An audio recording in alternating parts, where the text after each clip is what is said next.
الکریم اما بعد الحمدللہ آج کی تراویح میں ہمارے 15 پارے مکمل ہوئے. یہ اللہ کے فضل سے اور اس کے احسان سے ہوا. اللہ اسے قبول اور منظور فرماوے. گزشتہ کل کی تفسیر میں حضرت یوسف علیہ السلام کا واقعہ چل رہا تھا اور بات یہاں تک پہنچی تھی کہ حضرت یوسف علیہ السلام کو جس کنویں میں پھینکا گیا تھا اب اس کنویں کے پاس ایک قافلہ آیا. اب حضرت یوسف علیہ السلام کے جو بھائی تھے جنہوں نے کنویں میں پھینکا تھا وہ اس بات کی نگرانی بھی کر رہے تھے کہ کوئی قافلے والا آتا ہے کہ نہیں آتا ہے، اور آتا ہے تو یوسف علیہ السلام کو اس میں سے نکالتے ہیں. تو یہ نگرانی کر رہے تھے، چپکے سے دیکھ رہے تھے کہ قافلہ آیا اور قافلے والوں نے پانی نکالنے والے کو بھیجا کہ بھئی جاؤ تم پانی نکال کر کنویں میں سے لاؤ تاکہ قافلے والوں کو پلایا جائے. اللہ پاک فرماتے ہیں وجاءت سیارہ، ایک قافلہ آیا، فارسلوا واردہم، تو انہوں نے اپنے پانی بھرنے والے کو بھیجا کہ بھئی تم پانی نکال کر لاؤ. تو پانی بھرنے والا ڈول اور رسی لے کر گیا کنویں کے پاس جس کنویں میں حضرت یوسف علیہ السلام کو ڈالا گیا تھا، پھینکا گیا تھا. فادلا دلوا، تو اس بندے نے ڈول کو کنویں کے اندر ڈالا. تو اللہ رب العزت کا کرنا ہوا ایسا کہ حضرت یوسف علیہ السلام جس ڈول کو کنویں میں ڈالا گیا تھا اس ڈول کے اندر بیٹھ گئے. تو جیسے ہی وہ پانی بھرنے والے نے ڈول اوپر کھینچا تو دیکھا کہ یہ تو بچہ ہے اس میں. تو قال یا بشرا ھذا غلام، تو اس نے اپنے ساتھ والوں سے کہا کہ دیکھو یہ تو خوبصورت ایک بچہ ہے. وَأَسَرُّوهُ بِضَاعَةً، تو انہوں نے حضرت یوسف علیہ السلام کو قیمتی سامان سمجھ کر اپنے پاس چھپا لیا کہ قافلے والوں کے سامنے ظاہر ہونے نہیں دیا. لیکن چونکہ یوسف علیہ السلام کے جو بھائی تھے وہ نگرانی کر رہے تھے، دیکھ رہے تھے کہ ہاں قافلے والوں میں سے ایک بندہ آیا، اس نے ڈول ڈالی اور اس میں یوسف علیہ السلام کو باہر نکال لیا. تو یہ لوگ اس بندے کے پاس گئے، یعنی ان کے بھائی، اور کہنے لگے کہ بھائی یہ ہمارا بھاگا ہوا غلام ہے، تم اس کو کہاں لے کر جا رہے ہو؟ حالانکہ وہ تو بھائی تھے. تو واللہ علیم بما یعملون، اللہ رب العزت جانتا تھا کہ وہ کیا کہہ رہے، کیا کر رہے ہیں. تو انہوں نے اس کے ساتھ سودے بازی کی، یعنی جس بندے نے ڈول اور رسی ڈال کر کنویں میں سے پانی نکالنے کے لیے جو ڈول ڈالا تھا تو اس سے ان لوگوں نے سودے بازی کی. وَشَرَوْهُ بِثَمَنٍ بَخْسٍ دَرَاهِمَ مَعْدُودَةٍ، کہنے لگے کہ تم یہ ہمارا غلام ہے، یہ بھاگا ہوا غلام ہے، ہم اس کو تمہارے ہاتھ فروخت کرتے ہیں، تم کو بیچ دیتے ہیں. غلام بنا کر گویا کہ اپنے حقیقی بھائی کو انہوں نے کیا کر دیا؟ بیچ دیا. اور تفسیر میں لکھا ہے کہ بیچا بھی، اللہ پاک فرماتے دراہیم معدودہ، چند سکوں کے بدلے میں بیچ دیا. اور درہم بھی کتنے کہ 20 درہم کے بدلے میں بیچ دیا. کتنے درہم کے بدلے میں؟ 20 درہم کی کیا وقعت ہوتی ہے، کیا مقدار ہوتی ہے. 10 بھائی تھے وہ لوگ، اور حساب بھی کیسا لگا کہ 20 میں بیچا کہ 2 درہم ایک کے حصے میں آئے. ہاں کہتے ہیں کہ جب حد سے تجاوز کر جاتا ہے تو پھر آدمی کی عقل کیا ہو جاتی ہے؟ اندھی ہو جاتی ہے. آدمی کو نہ کچھ دکھائی دیتا ہے، نہ کچھ سنائی دیتا ہے، نہ اس کو نہ کچھ سوجھتا ہے، نہ کچھ سمجھ پڑتی ہے. تو انہوں نے اپنے ہی بھائی کو کیا کر دیا؟ غلام بنا کر کے، جھوٹ بول کر کے کیا کر دیا کہ 20 درہم میں بیچ دیا. اللہ پاک فرماتے ہیں وَشَرَوْهُ بِثَمَنٍ بَخْسٍ دَرَاهِمَ مَعْدُودَةٍ، چند سکوں کے بدلے میں کیا کر دیا؟ اس کو بیچ دیا گیا. یوسف علیہ السلام وَكَانُوا فِيهِ مِنَ الزَّاهِدِينَ، اور ان کو تو معلوم ہی نہیں تھا کہ حضرت یوسف علیہ السلام کون ہے، ان کی کیا حیثیت ہے، ان کی کیا وقعت ہے. یہ حضرت ابراہیم علیہ السلام کے خاندان میں سے، گویا کہ حضرت ابراہیم علیہ السلام کے پڑ پوتے ہیں. حضرت ابراہیم علیہ السلام کے بیٹے حضرت اسحاق کے بیٹے حضرت یعقوب، اور حضرت یعقوب کے بیٹے حضرت یوسف. تو کتنا اونچا سلسلہ ہے. اللہ پاک فرماتے کانوا فیہ من الزاہدین، یہ لوگ حضرت یوسف علیہ السلام کے نہ ان کے بھائی واقف تھے نہ وہ قافلے والے. چلو قافلے والے تو مانے، وہ تو اجنبی تھے، لیکن ان کے بھائی تو وہ تو حقیقی تھے نا. تو بہرحال ایسا ہوا. اب وہ جو قافلہ تھا وہ مصر کا قافلہ تھا، وہ مصر پہنچا. وقال الذی اشتراه من مصر لامرأته اکرمی مثواہ. اب مصر کے بازار میں پہنچے تو وہ بھی فروخت کرنے کے لیے سے لے کے گیا تھا، تو اس نے قیمت لگائی. اب حضرت یوسف علیہ السلام بڑے خوبصورت تھے، اور اس نے یہ شرط لگائی کہ جو سب سے زیادہ قیمت دے گا میں اس کو یہ غلام بیچوں گا. اب حضرت یوسف علیہ السلام کی خوبصورتی کا چرچا پورے مصر میں پھیل گیا. اب یہ بات عزیز مصر تک پہنچی، جو مصر کا حاکم تھا، گورنر تھا، اس کے پاس پہنچی تو وہ اپنی بیوی کے ساتھ بازار میں آیا. اس نے دیکھا کہ واقعی طور پر بڑا خوبصورت بچہ ہے. تو اس نے پوچھا کیا قیمت لگاتے ہو؟ کہ بولا بادشاہ سلامت آپ جیسی اپنی پسند کے مطابق قیمت لگاؤ کہ وہ قیمت پر آپ کو دیا جائے گا. یہ تو کہا کہ چلو اس کو ترازو میں تولا جائے. تو سونے اور چاندی کے سکے حضرت یوسف علیہ السلام کے وزن کے برابر عزیز مصر نے ادا کیے اور حضرت یوسف علیہ السلام کو کیا کر لیا؟ خرید لیا. کہ 2 مرتبہ بیچا گیا حضرت یوسف علیہ السلام. ایک ان کے بھائیوں نے 20 درہم کے بدلے میں بیچا اور ایک یہاں مصر کے بازار میں کہ بے انتہا درہموں اور دنانیر کے بدلے میں حضرت یوسف علیہ السلام کو خریدا گیا. بہرحال عزیز مصر کی جو بیوی تھی وہ کہنے لگی کہ واقعی طور پر یہ بہت خوبصورت بچہ ہے. تو عزیز مصر کہنے لگا کہ کیا ہی اچھا ہو کہ ہم اس کو عسیٰ ان ینفعنا، کہ یہ ہم کو نفع پہنچائے گا، او نتخذہ ولدا، ہم اس کو اپنا منہ بولا بیٹا بنا لیتے ہیں. کیا بنا لیتے ہیں؟ منہ بولا بیٹا، اس کو گود لے لیتے اپنے. تو کہا راضی ہو گئے. وہ کذالک، اللہ پاک فرماتے اس طرح ہم نے یوسف علیہ السلام کو سرزمین مصر میں خاندان حکومت میں جگہ دے دی. کہاں جگہ دے دی؟ بادشاہ کے گھرانے میں جگہ دے دی. اب یہاں سے حضرت یوسف علیہ السلام کا سلسلہ کس طرح شروع ہوا، کہاں سے چلے تھے اور کہاں پہنچے. اللہ کی شان بھی نرالی ہے. اندھیرے کنویں میں تھے، اللہ رب العزت نے چاہا تو کہاں پہنچا دیا؟ بادشاہ کے محل میں پہنچا دیا. اللہ پاک فرماتے ہیں وَكَذَلِكَ مَكَّنَّا لِيُوسُف، اس طرح ہم نے یوسف علیہ السلام کے لیے زمین کے اندر ایک ٹھکانہ بنایا. وَلِنُعَلِّمَهُ مِن تَأْوِيلِ الْأَحَادِيثِ، اور ہم نے یوسف علیہ السلام کو خواب کی تعبیر کا علم سکھلایا. وَاللَّهُ غَالِبٌ عَلَىٰ أَمْرِهِ وَلَٰكِنَّ أَكْثَرَ النَّاسِ لَا يَعْلَمُونَ، اللہ تو ہر چیز کا جاننے والا ہے لیکن لوگ نہیں جانتے ہیں. ایک زمانہ ہوا حضرت یوسف علیہ السلام بادشاہ کے گھر میں، حکومت والے گھرانے میں وہ رہنے لگے، وہاں تربیت پانے لگے. آہستہ آہستہ بڑے ہوئے، بلوغت کی عمر تک پہنچے. اللہ پاک فرماتے وَلَمَّا بَلَغَ أَشُدَّهُ، کہ جب حضرت یوسف علیہ السلام اپنی جوانی کی انتہا کو پہنچے. آتیناہ حکماً وعلماً، اللہ رب العزت نے حضرت یوسف علیہ السلام کو حکمت بھی عطا فرمائی اور علم بھی عطا فرمایا. وَكَذَلِكَ نَجْزِي الْمُحْسِنِينَ، اللہ پاک فرماتے ہیں کہ ہم اسی طرح احسان کرنے والوں کو بدلہ دیتے ہیں. یعنی جو اللہ رب العزت کی خاطر اللہ رب العزت کے راستے میں تکلیفیں برداشت کرتے ہیں، اللہ رب العزت ان کے درجات کو بڑھا دیتے ہیں. ظاہری طور پر تو کوئی شکل نظر نہیں آ رہی تھی حضرت یوسف علیہ السلام کی کامیابی کی، لیکن چونکہ وہ اللہ رب العزت کے لیے تکلیفیں سہتے رہے، برداشت کرتے رہے، تو اللہ رب العزت نے یہ مقام عطا فرمایا کہ شاہی گھرانے میں تربیت ہو رہی ہے. اب چونکہ حضرت یوسف علیہ السلام بچپن سے ہی بڑے خوبصورت لوگ لگ رہے تھے، اب چونکہ جوانی ہوتی ہے، جوانی کے اندر اور زیادہ خوبصورتی بڑھ جاتی ہے، اس میں طاقت ہوتی ہے، نشو و نما ہوتی ہے، جسم کا بڑھنا ہوتا ہے، چہرے کا ابھار ہوتا ہے. تو جو نوجوان جو ہوتا ہے وہ بڑا خوبصورت لگتا ہے، اور ویسے بھی وہ تو وقت کے نبی تھے، تو ان کی خوبصورتی عزیز مصر کی بیوی کو بڑی بھا گئی، جن کا نام زلیخا تھا. وراودته التي، اللہ پاک نے اس کا تذکرہ فرمایا کہ حضرت یوسف علیہ السلام جس کے گھر میں رہ رہے تھے، اس گھر کی عورت نے حضرت یوسف علیہ السلام کو اپنی طرف مائل کرنا چاہا، گویا کہ زنا کی دعوت دی. وغلقت الابواب، دروازوں کو بند کر دیا. وقالت هيت لك، اور کہا کہ میرے پاس آؤ.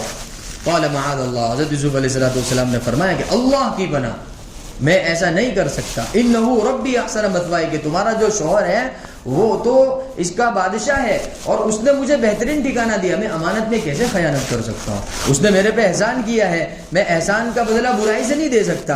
انه لا يفلح الظالمون، کہ جو ظلم کرنے والے ہوتے ہیں کہ وہ کبھی کامیاب نہیں ہوتے ہیں. وَلَقَدْ هَمَّتْ بِهِ وَهَمَّ بِهَا لَوْلَا أَن رَأَىٰ بُرْهَانَ رَبِّهِ. اللہ پاک فرماتے ہیں کہ زلیخا تو حضرت یوسف علیہ السلام کا مکمل ارادہ کر چکی تھی. حضرت یوسف علیہ السلام کو اللہ رب العزت نے اپنی قدرت سے اس گناہ سے اور اس معصیت سے کیا کر لیا؟ بچا لیا. اللہ پاک فرماتے کذالک لنصرف عنہ السوء، اس طرح ہم نے یوسف علیہ السلام سے برائی کو پھیر دیا اور حضرت یوسف علیہ السلام کے دل کے اندر ذرہ برابر اس کا تصور بھی نہیں آیا. حالانکہ زلیخا کے بارے میں بھی لکھا ہے کہ بڑی خوبصورت عورت تھی اور شاہی گھرانے کی تھی، بڑی نشو و نما اس نے بھی پائی تھی، اچھے کردار کی تھی، اچھے خوبصورتی تھی اس کی بھی اس کا زبان، اس کا کلچر بہت اچھا تھا، ایک نوجوان آدمی کو لبھانے کے لیے کافی تھا. لیکن چونکہ حضرت یوسف علیہ السلام وقت کے نبی تھے، آگے چل کر اللہ رب العزت نے بڑا کام لینا تھا، تو اللہ پاک فرماتے کہ ہم نے حضرت یوسف علیہ السلام کو اس سے محفوظ رکھا. انه من عبادنا المخلصین، کیونکہ حضرت یوسف علیہ السلام اللہ رب العزت کے پسندیدہ بندوں میں، برگزیدہ بندوں میں سے تھے. بہرحال حضرت یوسف علیہ السلام کے ساتھ وہ زبردستی کرنے لگے. حضرت یوسف علیہ السلام جان چھڑا کر بھاگے دروازے کی طرف، اور زلیخا بھی حضرت یوسف علیہ السلام کے پیچھے.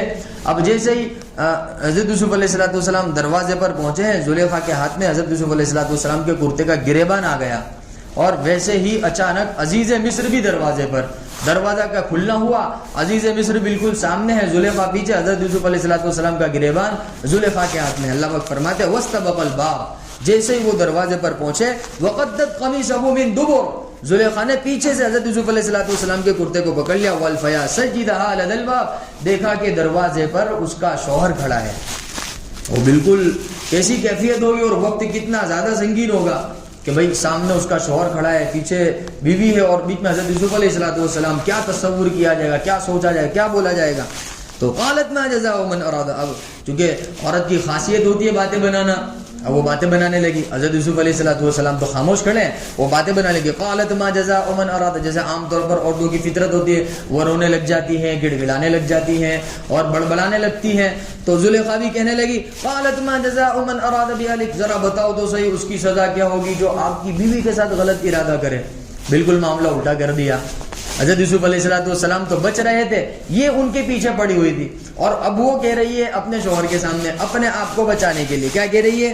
ما جزاء من اراد بأهلك، کہ جو آپ کی بیوی کے ساتھ برائی کا ارادہ کرے، سوءً برائی کا ارادہ کرے، اس کی سزا اس کے علاوہ کیا ہو سکتی ہے کہ ایسے شخص کو تو قید خانے میں ڈال دینا چاہیے. سزا بھی سنا دی. کس نے؟ زلیخا نے خود، کہ ان کو تو کیا کرنا چاہیے؟ قید خانے میں ڈال دینا چاہیے، او عذاب الیم، یا ان کو دردناک سزا دینی چاہیے سب کے سامنے، تاکہ اس طرح کی کوئی جرت نہ کرے. تو حضرت یوسف علیہ السلام اب اپنی صفائی میں کہہ رہے ہیں، کیا کہہ رہے ہیں؟ قال، حضرت یوسف علیہ السلام نے فرمایا ہی راودتنی عن نفسی، اس نے مجھے اپنی طرف بلایا، اس نے مجھے اپنی طرف کھینچا.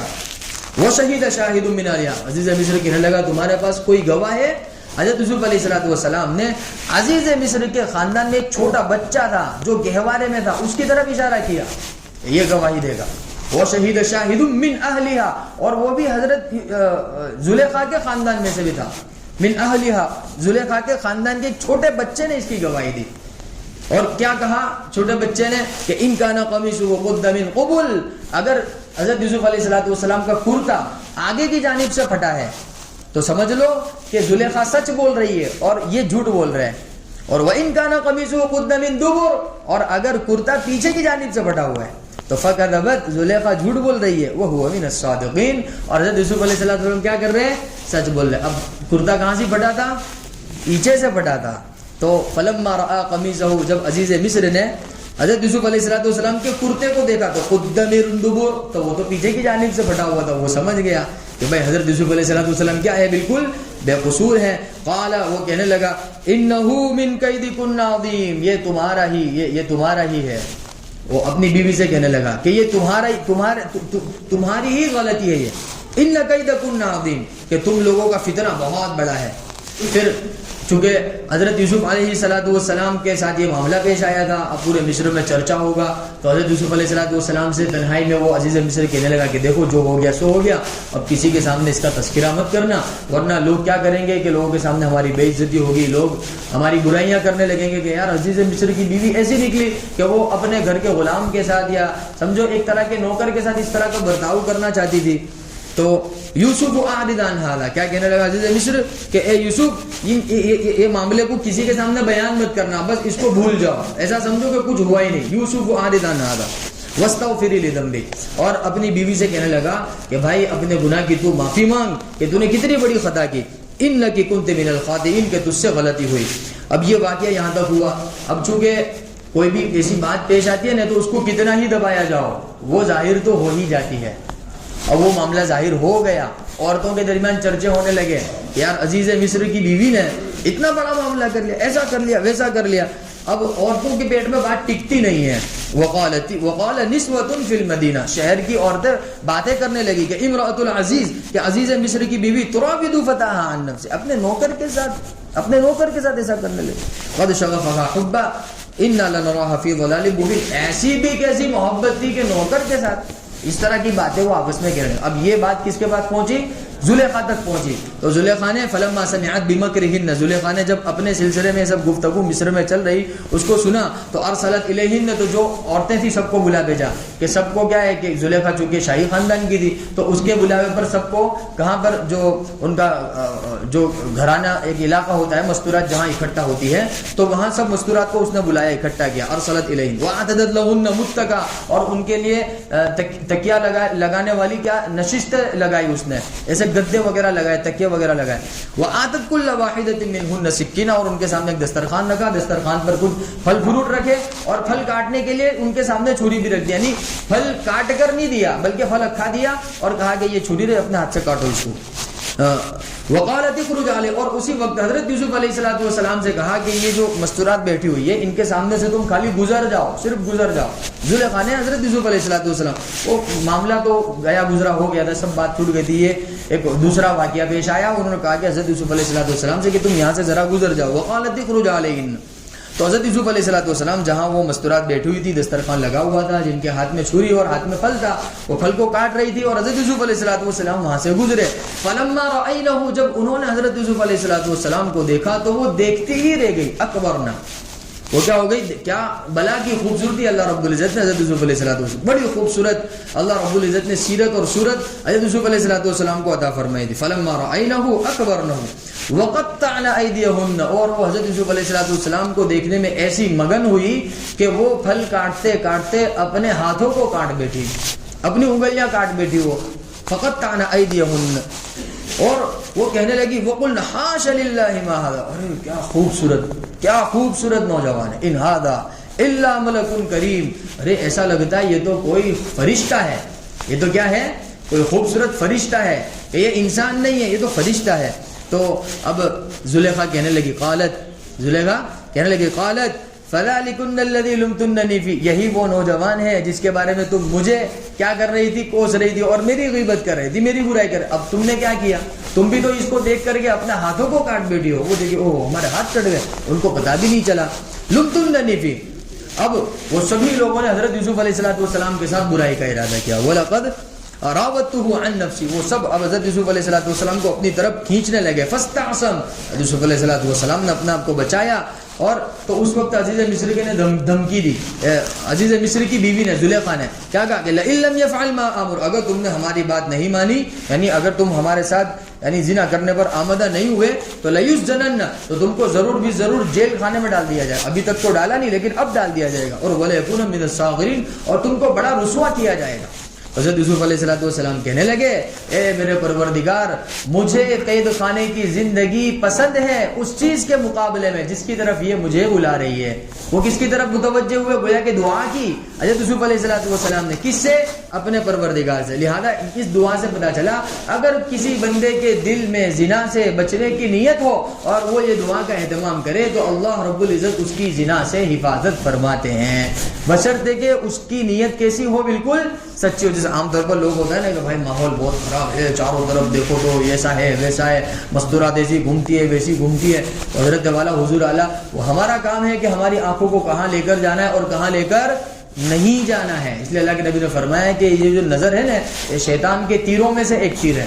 یہاں تو اتنی ساری مستورات سامنے موجود ہیں اور بالکل سامنے سے چانس ہے، لیکن حضرت یوسف علیہ السلام کا ارادہ بالکل بھی نہیں تھا برائی کا. تو اللہ رب العزت نے کیا کر لیا؟ محفوظ فرما لیا، حفاظت فرما لی. اس لیے یہ دعا فرمائی، کیا فرمایا؟ رب السجن احب الی مما یدعوننی الیہ والا تصرف عنی کیدہن اصب الیہن واکن من الجاہلین، کہ اللہ تعالیٰ آپ ان کی برائی کو مجھ سے پھیر دیجئے، میں یہ کام نہیں کرنا چاہتا ہوں ورنہ میں تو کیا ہو جاؤں گا کہ جاہلوں میں سے ہو جاؤں گا. اللہ فاستجاب له ربہ، اللہ نے ان کی دعا کو قبول فرمایا. فصرف عنہ کیدہن، اور ان کے مکر و فریب سے حضرت یوسف علیہ السلام کو بچا لیا.